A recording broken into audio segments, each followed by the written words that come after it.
Bismillahirrahmanirrahim. Assalamualaikum warahmatullahi wabarakatuh.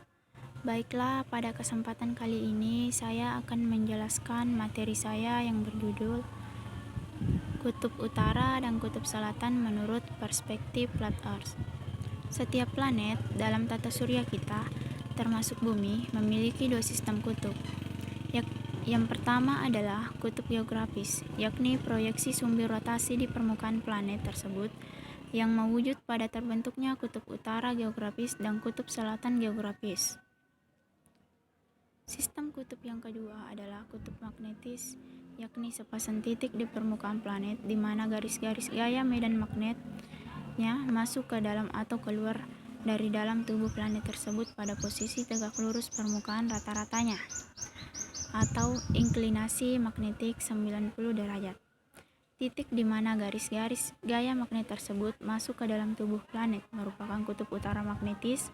Sebaliknya, titik di mana garis-garis gaya magnet keluar dari tubuh planet adalah kutub selatan magnetis.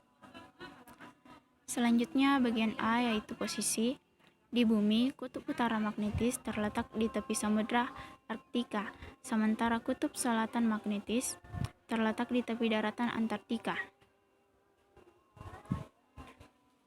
Bila ditelaah lebih lanjut, sumbu geomagnet atau garis lurus penghubung kutub utara dan selatan magnetis di dalam tubuh Bumi ternyata tidak berimpit dengan sumbu rotasi Bumi, melainkan membentuk sudut 11,5 derajat.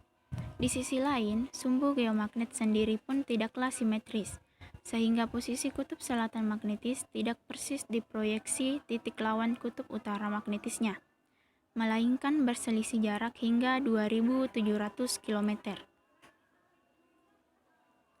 Ketidakberimpitan dan ketidaksimetrisan semacam ini adalah hal wajar dalam tata surya.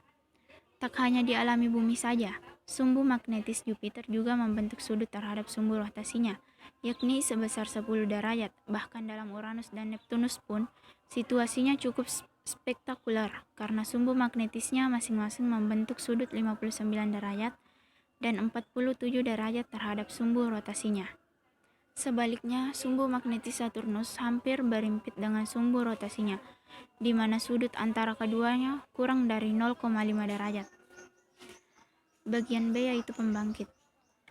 Medan magnet Bumi atau geomagnet dibangkitkan oleh aliran konvektif ion-ion besi dan logam lainnya di inti luar yang sifatnya cair sangat kental.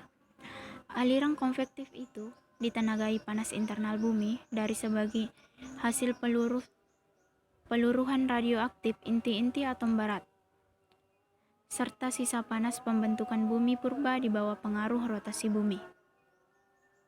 Sejak pertama kali diidentifikasi 2 abad silam, kutub utara magnetis telah bergeser sejauh lebih dari 600 km dengan kecepatan rata-rata 40 km per tahun, sehingga kutub utara magnetis kian mendekati kutub utara geografis, meski keduanya tak bakal berimpit. Selanjutnya bagian B yaitu pembalikan dan pemusnahan.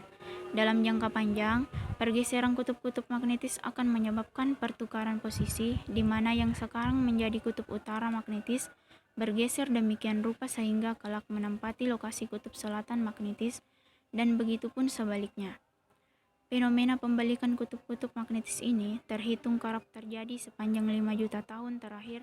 Pembalikan kutub magnetis Bumi terjadi rata-rata setiap 0,2 hingga 0,3 juta tahun sekali.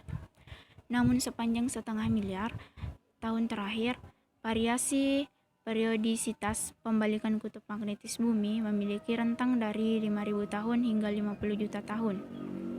Setiap pembalikan magnet berlangsung selama ribuan tahun, sehingga bukanlah peristiwa tiba-tiba dalam sekejap mata.